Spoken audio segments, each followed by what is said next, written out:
दोस्तों, target with PS Parihar channel में आपका स्वागत है। आइए शुरू करते हैं और देख लेते हैं कि दैनिक रोजगार समाचार भाग 2 की इस वीडियो में विद्यार्थी जीवन से संबंधित कौन कौन सी सूचनाएं हैं। तो वीडियो को जल्दी से लाइक कर दें, शेयर कर दें और जिन छात्रों ने चैनल को अभी भी सब्सक्राइब न किया हो तो जल्दी से सब्सक्राइब कर लें ताकि आप लोगों को इसी प्रकार की ऑथेंटिक अपडेट से सबसे पहले मिलते रहें। चलिए शुरू करते हैं।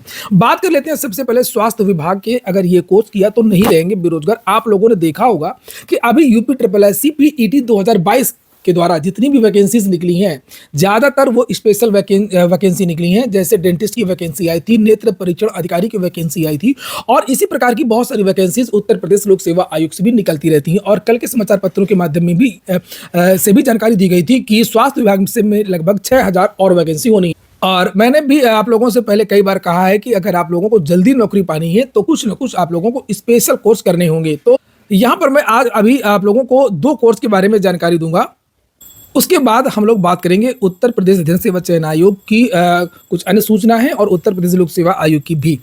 ये आज ही का समाचार पत्र है जिसमें ये जानकारी दी गई है कि जनवरी के पहले सप्ताह में शुरू होगी नए सत्र में प्रवेश की तैयारी।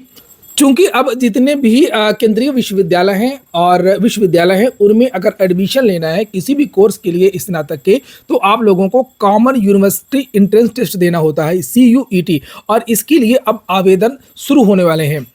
हालांकि इलाहाबाद विश्वविद्यालय सोच रहा है कि इस बार अलग हो जाया जाए, क्योंकि पिछली बार CUET की वजह से सत्र भी पिछड़ गया था और एडमिशन कम हुए थे।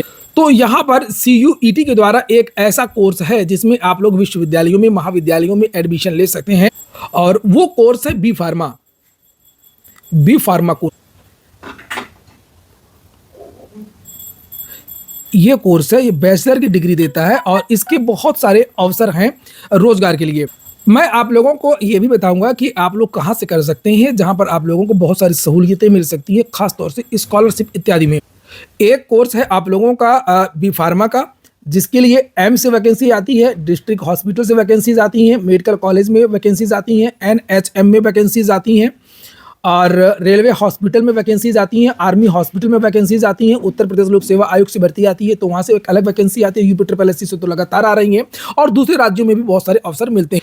और इसी तरीके से ये देख सकते हैं समाचार पत्रों के माध्यम से जानकारी दी गई है कि पॉलिटेक्निक संस्थानों में भी प्रवेश के लिए आवेदन 8 जनवरी से। अभी मैं बताऊंगा कि आप लोग बी फार्मा कहाँ से कर सकते हैं।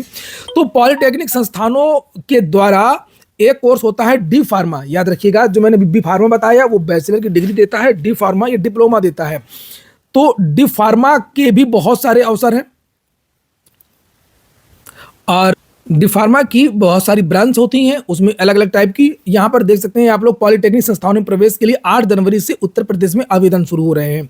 लिखा प्रदेश में राजकीय अनुदानित निजी पॉलिटेक्निक संस्थानों में विभिन्न कोर्स में प्रवेश के लिए संयुक्त प्रवेश परीक्षा का आयोजन किया जाएगा। नए सत्र 2024-25 में प्रवेश के लिए ऑनलाइन आवेदन प्रक्रिया 8 जनवरी से शुरू होगी। प्रवेश के लिए प्रवेश परीक्षा बहुविकल्पीय प्रश्नों पर आधारित होगी और इसका आयोजन मार्च में प्रस्तावित है। शासन ने कहा कि ऑनलाइन आवेदन 29 फरवरी तक कर लिए जाएंगे। ऑनलाइन आवेदन के लिए SC/ST अभ्यर्थियों के लिए पंजीकरण शुल्क। तो यहाँ पर पॉलिटेक्निक के द्वारा आप लोग डी फार्मा कर सकते हैं। अब करना कहाँ से, इसके बारे में भी मैं जानकारी बता देता हूँ। पिछले सत्र में भी स्कॉलरशिप की आपको पूरी मिल सकती है। तो यहाँ पर ये एक कॉलेज है विदुषी college of pharmacy Ambedkar Nagar, और यहाँ का ये पिन कोड भी है और यहाँ पर ये कॉन्टैक्ट नंबर भी है। आप लोग डायरेक्ट कॉन्टैक्ट कर सकते हैं 96 28 72 95 18। और अधिक जानकारी भी आपको यहाँ से मिल जाएगी डी फार्मा के बारे में और बी फार्मा के बारे में। यहाँ पर देखिए लिखा हुआ है कि डी फार्मा के लिए JEE CUP, तो ये एंट्रेंस टेस्ट की बात हो रही है पॉलिटेक्निक की। और यहाँ पर देखिए लिखा हुआ है कि डी फार्मा की फीस को लेकर के विद्यार्थी चिंतित रहते हैं। तो ये 50,000 ईयरली फीस है और यहाँ पर विद्यार्थियों को स्कॉलरशिप मिल जाता है, वो सब मैनेज हो जाता है। ऑप्टोमेट्रिक वैकेंसी अभी उत्तर प्रदेश अधीनस्थ सेवा चयन आयोग से आई थी, नेत्र परीक्षण अधिकारी की, देखिए। और उसके लिए डिप्लोमा फीस मात्र 40,000 रुपये है, 10+2 योग्यता मांगी गई है और ये ईयरली फीस है जो आप यहाँ पर देख रहे हैं। इसी तरीके से फिजियोथेरेपी का बहुत सारे स्कोप है, सरकारी क्षेत्र में भी, निजी क्षेत्र में भी, खुद भी ये लोग अपना खोल लेते हैं। तो यहाँ पर भी 40,000 ही फीस है और वैसे भी कंपटीशन के युग में कुछ अगर स्पेशल डिग्री रहती है तो उसके अवसर ज़्यादा रहते हैं, कंपटीशन कम हो जाता है, सीधी सी बात है। वहीं पर बी फार्मा के लिए कॉमन यूनिवर्सिटी एंट्रेंस टेस्ट आप देंगे, उसके बाद में जो संस्था होगी वहाँ से आप जाकर कर सकते हैं और आपको ये जो विद्यालय का नाम मैंने बताया ये विद्यालय भी मिल जाएगा। और ये विद्यालय से आप कॉन्टेक्ट कर लेंगे तो ये सीधे आपको बता भी देंगे किस तरीके से क्या करना है। यहाँ पर लिखा प्रैक्टिकल फीस 0 है, कोई हिडन चार्जेस नहीं है। बोर्ड फॉर्म फीस केवल 1000 रुपये पर सेमेस्टर लगती है और डी फार्मा की फीस भी मैथ बायो वाले ही बी फार्मा कर सकते हैं। और कॉलेज का कोड है ये 1130। जब काउंसलिंग होती है तब अभी आपको करना होता है, जिसका नाम मैंने अभी बताया। और छात्रवृत्ति का लाभ पाने के लिए रजिस्ट्रेशन करवाना पड़ता है। और एक चीज़ और, अगर आपको पिछले सत्र में एडमिशन लेना है तो पिछले सत्र में भी एडमिशन हो जाएगा। ऑप्टोमेट्री के लिए जो नृत्य प्रशिक्षण अधिकारी वाली वैकेंसी आई है और फिजियोथेरेपी के लिए 2022-23 में अभी भी प्रवेश हो सकता है। बस इसमें यह है कि अगर पुराना एडमिशन लेंगे तो ये छात्रवृत्ति आपको नहीं मिलेगी, और अगर नए सत्र में आप एडमिशन लेंगे तो फिर आपको जो अभी आवेदन आने वाले हैं तो आपको जो स्कॉलरशिप है वो मिल जाएगी। अगली जो सूचना है वो उत्तर प्रदेश अधीनस्थ सेवा चयन आयोग की है। लिखा है लोकसभा चुनावों से पहले आएंगे दो भर्तियों के नतीजे। जेई 2018 और एएसओ एआरओ 2019 परीक्षा के परिणाम जारी करने की तैयारियां जोरों पर। इसके बारे में मैंने आप लोगों को जानकारी भी दी थी और वास्तव में ये विद्यार्थी बहुत ज़्यादा मेहनत कर रहे हैं। इको गार्डन में लगातार 2 महीने से धरना प्रदर्शन चल रहा है। लिखा प्रदेश में लेखपाल भर्ती परीक्षा के चयनित अभ्यर्थियों को जल्द ही नियुक्ति पत्र मिलेगा। अब उत्तर प्रदेश अधीनस्थ सेवा चयन आयोग ने लोकसभा चुनाव की आचार संहिता लागू होने से पहले 4-5 साल में लंबित 2 भर्तियों का परिणाम देने की तैयारी तेज कर दी है। आयोग ने वर्ष 2018 में विज्ञापित जूनियर इंजीनियर के 1388 पदों पर भर्ती के लिए आयोजित लिखित परीक्षा के बाद योग्य अभ्यर्थियों के डॉक्यूमेंट वेरिफिकेशन का काम पूरा कर लिया। आयोग का यह लक्ष्य है कि जनवरी के अंत तक इनका परिणाम घोषित किया जाए। और इसी तरह वर्ष 2019 में विज्ञापित एएसओ एआरओ के 896 पदों के लिए लिखित परीक्षा में सफल अभ्यर्थियों के डॉक्यूमेंट वेरिफिकेशन का काम पूरा हो चुका है। अब अंतिम चयन परिणाम जारी होना है और इसकी मांग को लेकर के राजधानी के स्थित इको गार्डन में अनिश्चितकालीन धरना दे रहे हैं। आयोग के सचिव चाहे जितना पेपर में निकलवा लें ये लोग, लेकिन विद्यार्थी अपना धरना प्रदर्शन जारी रखेंगे। मैं एक बात स्पष्ट कर दूं, धरना प्रदर्शन अभी भी चल रहा है और ये बार बार इस तरीके की सूचनाएं पहले भी आती रही है। आयोग के सचिव अवनीश सक्सेना ने बताया था कि इन दोनों भर्तियों का सिर्फ अंतिम परिणाम जारी करना है और ये सब लोकसभा चुनाव के पहले आचार संहिता लग जाने के पहले परिणाम जारी कर दिया जाएगा।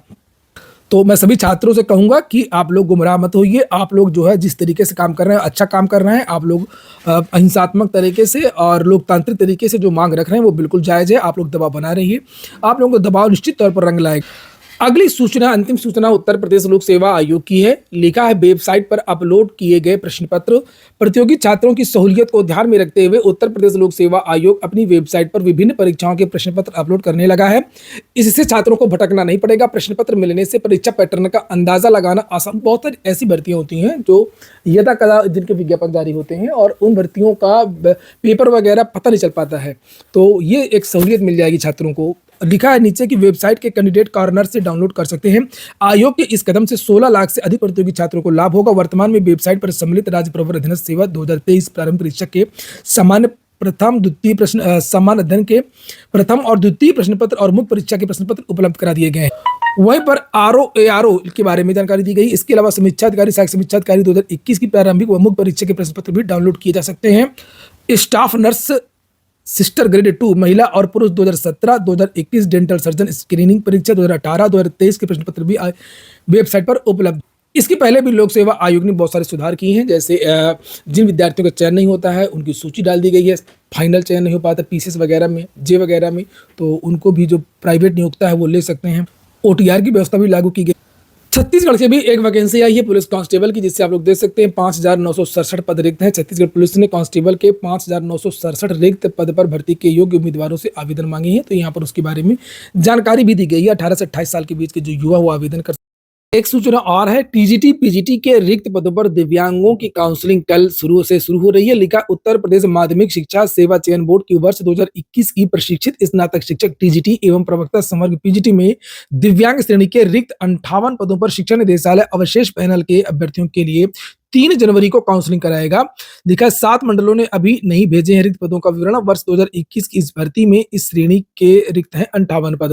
और टीजीटी पीजीटी के जो विद्यार्थी हैं 2022 वाले, उनको मैं एक चीज कहूंगा कि परीक्षाएं तो आपकी नहीं हो रही है लोकसभा चुनाव तक। लोकसभा चुनाव के जब परिणाम जारी हो जाएंगे उसके बाद में ही आपकी परीक्षाएं होंगी। बार बार आप पूछते हैं और मुझे वापस के जवाब देना होता है, लेकिन अभी आप ये भी ना सोचें कि ये भर्ती पूरी तरीके से रद्द ही हो जाएगी। तो इस कंफ्यूजन में भी ना रहें, आप लोग अपनी पढ़ाई जारी रखें और हो सकता है कि लोकसभा चुनावों के बाद तुरंत एग्जाम की जो डेट है वो घोषित कर दी जाए।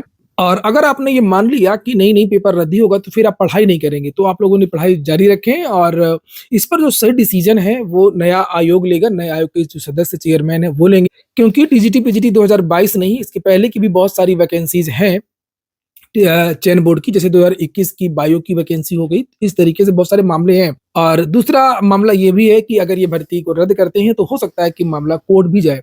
तो हो सकता है कि इसकी परीक्षा करा लिया जाए और जो रिक्त 25,000 पद हैं, उनका नया विज्ञापन जारी हो। हालाँकि विद्यार्थी माँग कर रहे हैं कि 25,000 पदों को इसी भर्ती में जोड़ा जाए। तो लगे रहिए और ये हो गया आज का वीडियो। पूरा वीडियो सुनने के लिए बहुत-बहुत धन्यवाद।